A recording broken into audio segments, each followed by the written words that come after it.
எப்படி இருக்கீங்க எல்லாரும்? This is Selvaraj from certified Tata AI life insurance advisor and business associate work பண்ணிட்டு இருக்கேன். இன்றைக்கி வந்து ஒரு எஜுகேஷன் அவேர்னஸ் வீடியோ.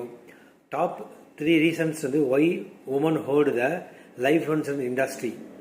என்ன அப்படின்னா, ஒன்று வந்து லாங்குவிட்டி, ரெண்டாவது வந்து பார்த்தீங்கன்னா ஃபினான்ஷியல் டிசிஷன் மேக்கிங், மூணாவது வந்து கேர் டேக்கராகவும் இருக்காங்க, கேர் கிவராகவும் இருக்காங்க, ப்ளஸ் வந்து மணி ஏர்ன் பண்ணுறவங்களாக இருக்காங்க, பிரெட் வினராக இருக்காங்க. அதாவது என்னென்னா, ஜென்ஸை விட லேடிஸ் வந்து உயிர் வாழ்வது வந்து அதிகமாக இருக்காங்க இயற்கையாகவே. ப்ளஸ் வந்து பார்த்திங்கன்னா, ஒரு குடும்பத்தில் ஒரு முக்கியமான ஒரு டிசிஷன் இருக்க வேண்டாம், ஃபினான்ஷியல் டிசிஷன், அவங்க முக்கிய பங்கு வகிக்கிறாங்க. மூணாவது, குடும்பத்தையும் வந்து மெயின்டைன் பண்ணுறாங்க, ஆஸ் வெல் அஸ் வந்து பார்த்திங்கன்னா வந்து இன்கமும் ஏர்ன் பண்ணுறாங்க. ஸோ அதனால் வந்து பாருங்க, டாட்டா ஏஏ இன்சூரன்ஸ் லேடிஸ் எடுத்தாங்க அப்படின்னா அப் டு 15% வரைக்கும் டிஸ்கவுண்ட் கொடுக்காங்க. மேற்கொண்டு இதை கனெக்ட் பண்ணுங்க.